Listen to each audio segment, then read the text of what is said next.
Hello,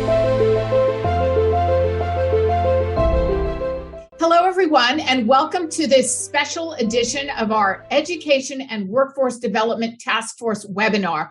We have a really exciting guest with us today, Corey DeAngelis. If you have been involved in the education, just what's been happening in our public schools the last 2 to 3 years, you're going to know Corey's name. Of course, he's become a rock star in the education freedom movement, the parent empowerment movement, whatever you want to call it. I think anyone who has kids in public schools is well aware that there has been a huge change afoot in what's happening in our public schools. And Corey is a senior fellow with the American Federation for Children. I'm Catherine Mortensen. I'm from ALEC Public Affairs. Also on the panel today will be Andrew Handel. He is, of course, the director of the ALEC Education and Workforce Development Task Force. So with those introductions, we just want to jump right into this.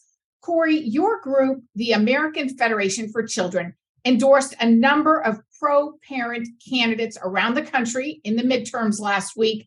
We just want to touch base with you to see how those candidates did in the election.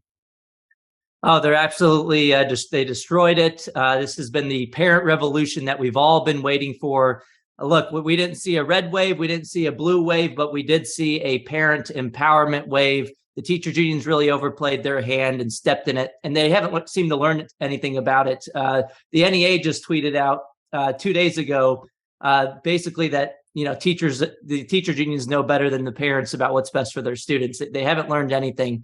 But look, we supported about 360 candidates at the American Federation for Children, and 76% of them have appeared to have won their elections this year, Tuesday night. So it's a great victory for parents. And we also targeted 69 incumbents and took out 40 of them, which is a very difficult thing to do in politics. So that's great news. It appears that school board races have gone very well as well. For example, the Texas State Board of Education, Republicans won 2/3 of those seats. There was actually an article in the New Yorker where a anti-parental rights writer was basically crying about all of the victories that we've been having on the education freedom front. The subtitle said something along the lines of, education freedom advocates did, and they used the quote, they fared depressingly well.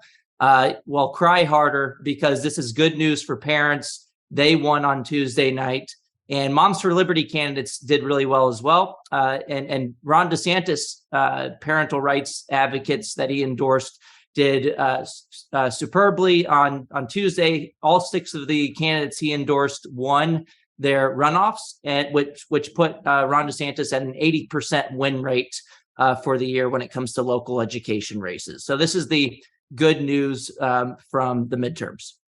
Thank you for sharing that good news. I think a lot of us on the conservative side have been wanting to hear some good news. So great job to you. I feel like a lot of parents, myself included, my son recently graduated from high school, but we were wanting some accountability from these school boards for what happened during COVID. And this sort of felt like our first opportunity to hold these elected officials accountable. Do you think that we really effectively did, as parents, hold them accountable? Because it feels a little frustrating that some of these board members in my community are still not going to face another election for 2 to 4 years. So I wasn't able to really have my voice heard, I felt. Yeah, and we didn't win all of the races. We didn't get 100% win rates. So there's still more work to be done. But this is a wave that's going to continue going forward, because parents have woken up. They're never going back to sleep, and they're paying more attention to their children's education than they ever have before. And school choice has emerged as a political winner. As I've written in the Wall Street Journal a few times now, I'll share it in the chat, my latest one. But some Democrats are even switching their positions on the issue of school choice. If you look at Josh Shapiro in Pennsylvania, he was already up in the polls, and less than 2 months before the election, he explicitly changed his education platform to include lifeline scholarships, which was a bill that was championed by a Republican, passed through the House with only one Democrat in support. I think some Democrats are reading the tea leaves, and Josh Shapiro was smart to say, I don't want a Terry McAuliffe moment to happen to me, like what happened in Virginia last year with Glenn Youngkin, basically showing the blueprint for success when it comes to winning on the issue of education. So this might be a path towards more widespread bipartisan support for school choice.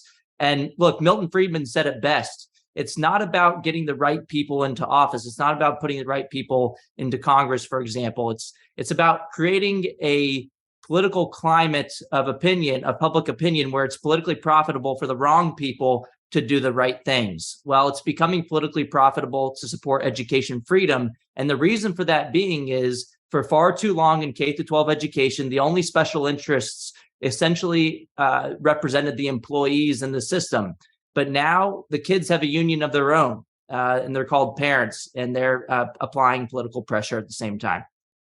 Corey, thank you. I love that point that you're making, that this is increasingly a bipartisan issue, because as you said, those in the past who have not been our side of this issue, they're recognizing this is where voters are now. This is where parents have moved, and they need to move with them. You did mention your Wall Street Journal article. I know, like you said, you've had several in the last few years. Your most recent one, what are the highlights of that? What was your main message with your most recent article? I think it was called The School Choice Election Wave. Yeah, basically, look, we didn't have a red wave or a blue wave that we were expecting, but we had the school choice wave. We won 76% of the races as far as candidates supported by American Federation for Children. We targeted 69 incumbents, took out 40 of them.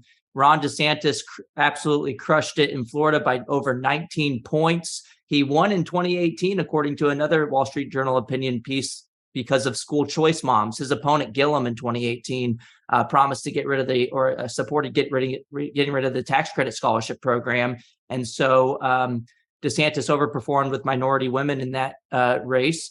And in this race, if you looked at Miami-Dade, a county that went 7 points to Biden in 2020, Ron DeSantis won Miami by about 11 points, swinging it almost 20 percentage points the other way in favor of Republicans. And Miami-Dade is a school choice haven. According to the Miami-Dade district website, about 75% of students in Miami-Dade County exercise some form of school choice. 20% of kids are enrolled in private schools in Miami-Dade, and over half, I think 60% of those students in the private schools use some type of private school choice program. So it was absolutely foolish for Charlie Crist to go all in with the teachers unions. He didn't just pull a Terry McAuliffe. He told Terry McAuliffe, hold my beer, I'm going to one up you. And he chose a teachers union president from Miami-Dade as his running mate for lieutenant governor. So that didn't work out well for Charlie Crist. Ron DeSantis followed the blueprint of Glenn Youngkin, and it worked out well for him by supporting parental rights in education. So that's the main takeaway. And then also Josh Shapiro changing his platform. Even J.B. Pritzker in Illinois did something similar. He didn't come out and put scholarships in his platform like Shapiro did, but in another heavily blue state, J.B. Pritzker answered a candidate survey from one of the local news stations out there 3 weeks out from Election Day, saying that he supported the state's tax credit scholarship program. And he vowed to get rid of it. And back in 2017 and in 2018, he was a staunch opponent of the program. Now he's a proponent. So that this is all good news for families. And I think this is going to continue. Corey, what role did the unions play in last week's election? And what role do you expect them to play moving forward? Well, the teachers unions, they have a lot of funding that they can essentially extort from the taxpayers. So they pour all that money into the campaigns, and they disproportionately go to Democrats. If you look at Randy Weingarten's union, the American Federation of Teachers, 99% of the campaign contributions went to Democrats as opposed to Republicans. So they have a lot of funding to put towards anti-education freedom candidates. But the change agent here, why we've seen some more success on candidates who support education freedom, is that the parents, although they don't have all of the resources that they can extort from the taxpayer like the teachers unions, parents care about their kids more than anybody else, and they have more power in numbers. There are more parents and children than there are teachers and other employees in the system. So look, the more that the Republicans can follow Glenn Youngkin and people like Ron DeSantis, it's going to become politically disastrous for Democrats to oppose parental rights. And that's why I think we've seen some people changing their positions.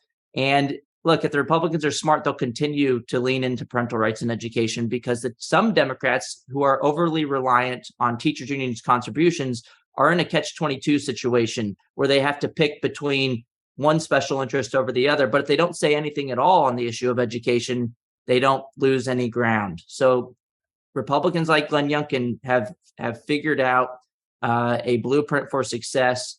And if they want to give a gift to Democrats going forward, they won't say anything about education. But if they want to gain ground, they'll make their opponents at least talk about it. I love it. And Andrew, I know you've been watching what happened in the midterms very closely and working with Corey as well. What was your main takeaway or takeaways from the midterm elections? Yeah, no, I think Corey did a great job of hitting on, kind of the main points there. But, the one race that stuck out to me was probably that Pennsylvania governor's race with Josh Shapiro. That was almost unheard of, seeing a Democrat endorse a scholarship program like that.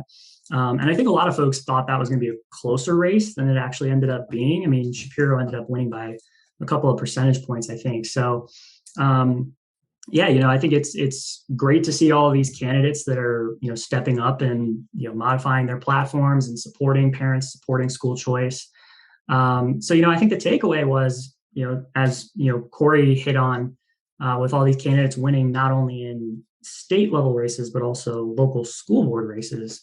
The takeaway is that this is here to stay. This is a wave. This isn't like a temporary top of mind policy issue for folks that's just going to disappear in 2 years' time.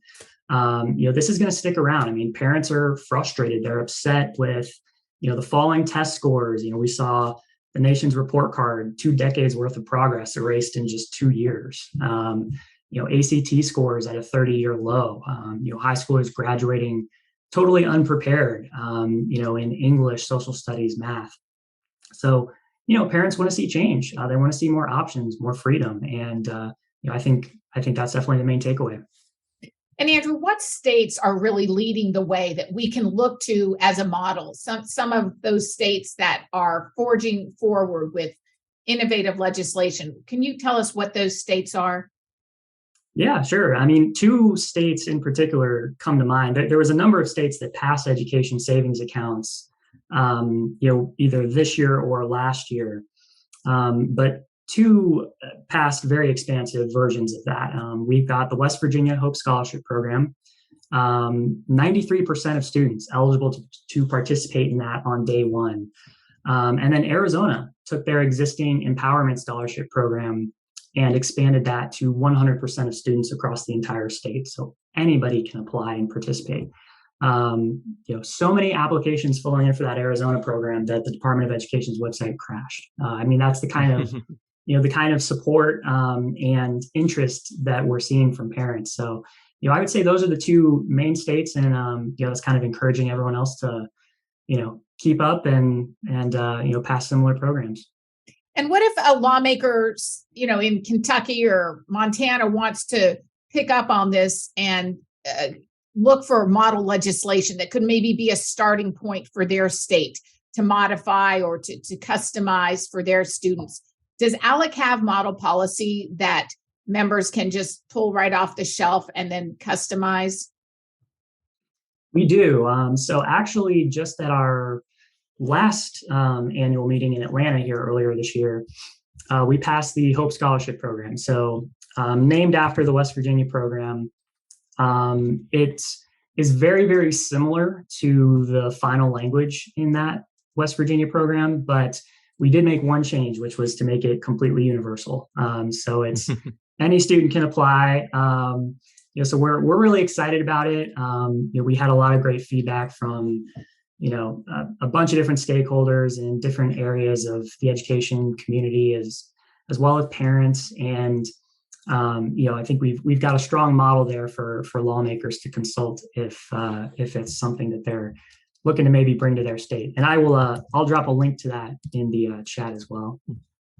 And I do want to ask both of you, Corey and Andrew, and I think you touched on this for sure, Andrew, but the momentum is there. Like, this isn't an issue that it's over with this election cycle. Where do you see it 2 years from now? Or Corey, are there going to be school board elections 1 year from now? I mean, how frequently do those elections occur? And what does this look like to you moving forward? And Corey, I'll let you answer first. Yeah, it really depends on the state. So just make sure you're looking out for your elections in your area. And it's not going away anytime soon. Even if you pass top-down bills like let's say a CRT ban, if you don't like CRT in your state, or maybe there's some other type of curriculum disagreement you might have. I think the only way out of all of these problems has to be from the bottom up through the free market, because families disagree about how they want their kids raised and how they want their kids to be educated. So this problem is never going away. It's inherent in the one-size-fits-all public school system. That's not a knock on public schools. There are a lot of great public schools that work for a lot of families, but it by definition will always fail to meet the individual needs of individual families and their children. And the only way out of this mess through freedom as opposed to force is to allow families to choose the schools that align with their values and best meet their kids' needs in other ways. And at the same time, that competition leads to the public schools being more likely to focus on the basics as opposed to political ideologies, because it's not in your best interest as a leader of a school to upset your customers one way or the other, whether you're going too far right or too far left. So your best interest is to focus on education as opposed to indoctrination, but only if there's that pressure from the bottom up. Every other type of reform, I would say, is a form of whack-a-mole trying to fix these curriculum disagreements that are never going to, the CRT battles of today were the Common Core battles of yesterday. There's going to be disagreements about this gender ideology in the classroom. It's going to be something else tomorrow. And the best way to fix this, especially when there are enforcement issues with curriculum control bills, the best way out of this is school choice. We've seen some states like Tennessee, Idaho, and Iowa, for example. There have been some undercover journalism videos from Accuracy in Media finding that school officials were admitting that they were still teaching CRT in states that had banned it. So they're just, changing what they call it. They're going to call it social emotional learning, or maybe there's some of them saying they're just going to call it mental health support services, and then they're just going to do the same thing they were doing all along. So while those bills could be a step in the right direction and it could help guide the employees in the system to do the right thing, you also need school choice as an escape valve and for accountability. But yeah, I'm looking forward to this upcoming session. Look, all eyes on Iowa for sure. Governor Reynolds went out and cleaned house in Iowa after they did not pass her education savings account bill after it passed the Senate with just about every Republican except for one in favor. The 60-40 Republican-led House in Iowa did not get it done this past year, but I am pretty confident that it's not going to be whether Iowa gets an education savings account bill passed this year, but how big it will be. Hopefully they'll go all in like they did in Arizona. They should be able to make that happen. It's a Republican Party platform issue, and Republican school choice supporters made a lot of progress in the Iowa House. I think Reynolds went out and endorsed 9 candidates with that as a litmus test issue, and 8 out of those 9 candidates won their primary earlier this year. Texas, Texas has been a tough nut to crack on school choice for a long time. Although Texas Senate did pass an ESA bill back in 2017 before it was even cool to do so, before all these school closures happened and nation's report card scores started dropping left and right, and before these curriculum disagreements really woke up this new special interest group, parents. And it kind of quietly died in the House back in 2017. But the dynamics have shifted so much since that time. Support for school choice has jumped in the Republican primary, among Republican primary voters, at least in Texas, by about 9 percentage points on their ballot when they put it in the March primary ballot, with about 88% of Texas Republican primary voters supporting school choice, up from 9 percentage points when they did it last in 2018. So the political winds have shifted. Abbott is leading on the issue like I've never seen before. It's explicitly calling for private school choice, for the funding to follow all children. That tells me universal program, to the public, private, or charter school of their choice. And in January, Abbott said at a campaign event, this will be the swiftest, most powerful push for school choice you've ever seen in Texas history. And that is his election night victory speech at his on Tuesday. Abbott said that he ran the campaign for parents who just want to choose the school that works best for their kid. So giving a shout out to school choice.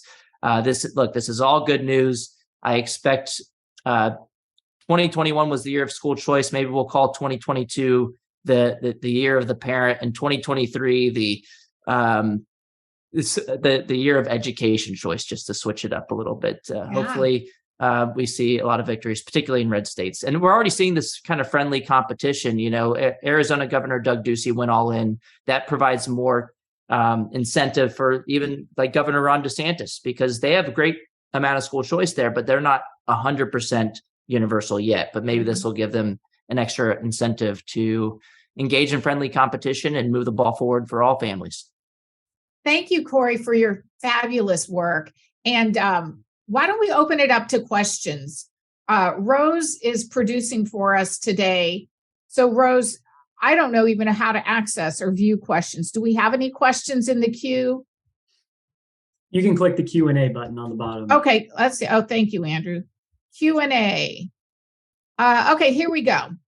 Public school closures in 2020 helped bring much needed attention to the school choice movement.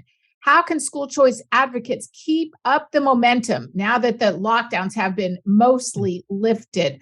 I'll let you take that one, Andrew. I think, I mentioned it, towards the beginning of the webinar, but, what parents saw and what they experienced during the pandemic is not temporary. It's permanent, I think. These test scores drops are a big deal. And, what's interesting about it too is for every family, it might be unique. I mean, some parents maybe felt that their student wasn't being challenged or pushed enough. Some may have thought that they weren't getting enough individual personalized attention. Others might have thought the content was controversial, like critical race theory or something along those lines. It's not going away. There's any number of reasons that parents might want to explore other options for their student. And, they're going to keep pushing for that. That's something that, in some of the states that passed more expansive programs this year and last, I talked to some of our lawmakers in those states and asked, what was the difference? Why now instead of, a few years ago when this couldn't get done? And one of the most common responses I got was it's because parents showed up. Parents came to these hearings, for example, and they'd bring their student with them. They'd sit down and they'd tell their story. Meanwhile, opponents of school choice programs were bringing in, bureaucrats for the most part. It was superintendents, principals, school board members. So it was enlightening in a lot of these states, to hear these personal stories from these parents about, how big of a deal school choice is for them and what it would mean for their family. I think this is here to stay, and we're excited, looking forward to 2023. And here's a really good question. I think a lot of people have wondered this. Do you think, and I'll let Corey answer this, do you see the Department of Education, I'm assuming they're talking about the federal one here in DC, do you see the Department of Education helping school choice or being a barrier to expanding school choice in the near future? Abolish the Department of Education at the federal level. There's no reason it should exist. The word education doesn't even make its way into the U.S. Constitution, so it's unconstitutional. But look, if it is to exist, it could be used as a vehicle to advance school choice. And there have been a couple proposals floating around. It doesn't look like Republicans won't have the Senate for sure. It looks like Republicans will have a slim majority in the House. So this might not matter as much right now unless we can get some Democrats on board. But Rand Paul introduced something called the School Act, which was, look, the reality is we do spend 8% of total K through 12 education funding, and that funding comes from the federal sources.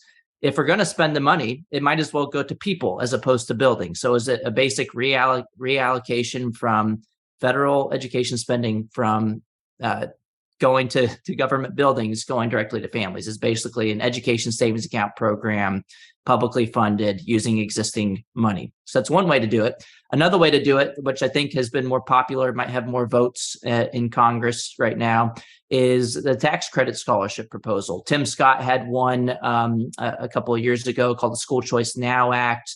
And there will be, I think there's some more floating around as well, but it's basically a federal tax credit for if you donate to these scholarship granting organizations, you get a tax benefit for doing so at the federal level, and that and families can go to those scholarship granting organizations to get private funding to take to private schools or other private providers of education services. So, look, it doesn't seem like we're going to abolish the Department of Education anytime soon. So let's take the step in the right direction of an incremental reform to fund the people as opposed to the buildings. We can do this at the federal level, just like we do at the state level. And then as far as keeping the momentum going for school choice, I wanted to hit on that real quick as well. I think it's going to continue because there's been a new argument for school choice, or one that wasn't as prevalent in the past. And although the schools are closed, the problems are still there. Parents won't forget what they saw in 2020. And that's been what's really sparked a lot of this momentum, is that for a long time, we made the argument for school choice based on low standardized test scores in the public schools.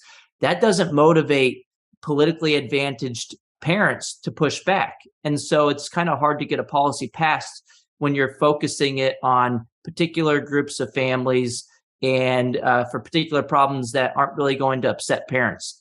This whole idea that you're sending your kid to an institution for 13 years where they're being brainwashed to hate you, that is what's likely to get parents to get up off the couch, go to the school board meetings, push back, but then continue to go to the ballot box as well to hold politicians accountable. Parents don't want to send their kids to institutions where they feel like they're being indoctrinated.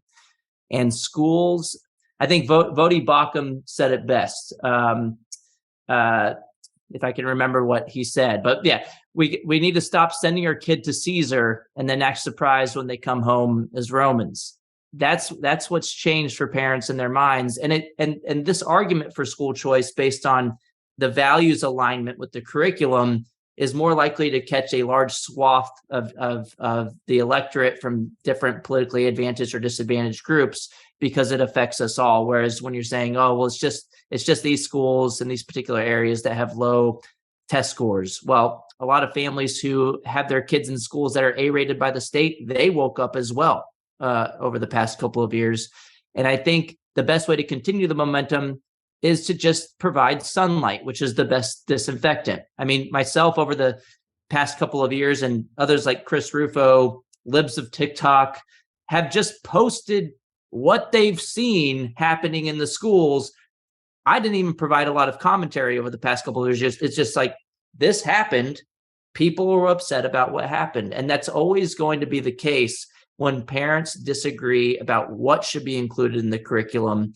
It's a one-size-fits-all problem, and sunlight is the first step towards fixing that problem, to get people to fight for the solution that works, which is school choice.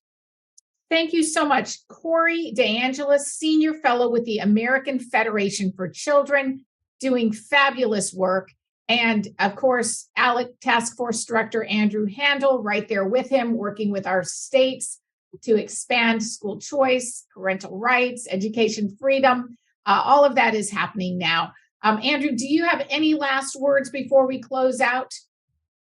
Yeah, no, I think it was a great discussion, and Corey was hitting on that transparency piece. So I'll, of course, throw a plug in for the Academic Transparency Act, which is another one of our model policies. We also just passed that in July, but yeah, I totally agree that it's a two-pronged approach. It's the transparency on the front end, making sure parents are totally aware of what's being taught to their kids, and then it's the school choice. coming right after that. So if they do see something that they don't like, or there is some kind of problem, they've got the means and the ability to put their student ultimately in the environment that's best for them. All right, hang on. It looks like we have a couple more questions that I missed earlier. If Andrew and Corey, if you can hang on for a few more minutes, we'll try to get these questions.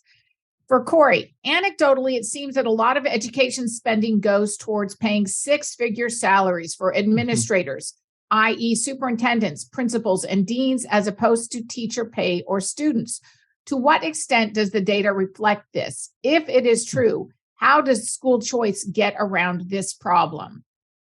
Yeah, it's funny. I was calling out a Texas superintendent at one of the top 5 biggest districts in Texas they were apparently pressuring all of their staff to vote for a bond, which was like $1 billion. And that's illegal in the state of Texas. So they're under investigation right now. But dude was making over $350,000 a year. So the money is there. And if you look at the data nationwide, and this trend is in Texas and other states as well, between 1970 and 2019, per pupil education expenditures after adjusting for inflation have increased by about 152%. But teacher salaries in real time have only increased by about 8% after adjusting for inflation. So the money is going towards staffing surges and administrative bloat. It's not making its way into the classroom. That's because public school districts are geographic monopolies that have no incentive to spend additional dollars wisely. And teachers' unions have an incentive to push for more people in the buildings, because that means more dues paying members, which means more funding for the teachers' unions to funnel back to their Democrat allies in Congress and in state legislatures at the same time. But when you have competition, there have been 5 studies on the topic. I wrote about this in a blog called School Choice Benefits Teachers Too at the Washington Examiner. All 5 of these studies have found positive effects of private and charter school competition on the outcomes in the public schools, but also the teacher salaries in the public schools. So when their employer, the district, has a stronger incentive to put more money into the classroom towards the teacher, they start to do so. School choice is a win-win solution. It's good for the students and families, obviously, but it's good for teachers and employees as well. And if you look at data from National Center for Education Statistics between 2000 and 2019, the number of students in the system increased by about 8%, same rate as the increase in the number of teachers in the system. But the number of administrators in the system increased by about 80%. So all this funding is going towards administrative bloat. The money is there. It's not being spent wisely. School choice would help fix that. And we shouldn't. The definition of insanity is doing the same thing over and over again, expecting different results. Things haven't gotten any better because the incentive to spend those dollars wisely has not changed, except for in some states, like in Florida, where they've massively expanded school choice, and competition has been a rising tide that lifts all boats. There have been about 11 studies there in Florida, at least, and all but one of those studies have found positive effects of school choice competition on the outcomes in the public schools. The nation's report card scores in Florida have gone from about the middle of the pack a few decades ago to being about the top, according to the Urban Institute's America's Grade Book, after they adjust for demographic differences across states. So Florida's knocking it out of the park. They're a model for a win-win solution that works for the kids in the private schools and in the public schools. Thank you for that. William Maddox asks, what about federal legislation to give states the freedom to use Title I monies to fund weighted scholarships to students who live in Title I school districts? And then he says, in Florida, we could add these funds to our existing scholarships, further helping the disadvantaged students who, he says, Title I is supposed to help. Andrew, do you want to take that on? Yeah, sure. I mean, I love the idea of taking those monies and, using that pot for these types of scholarships instead. Of course, the advantage to that is it's already existing spending, right? So you're not growing the pot of government spending. You're just taking some of that existing money and reallocating it towards these scholarships. But, to Bill's point exactly, Title I is supposed to help these disadvantaged students, but, by funneling all the money to the public schools, it's not doing that in the best way that it can, right? I mean, the best way to help those students is to get them out of those schools if they're failing or it just doesn't work for them. So opening that funding up and letting them take advantage of that for private schools, home schools, charter schools, whatever it might be. I think it's a fantastic idea. And Beryl Amity asks, does ALEC have a state-by-state breakdown of the percent of student growth compared to the percent of administrative staff growth? Maybe, I don't know if Andrew or Corey wants to answer that.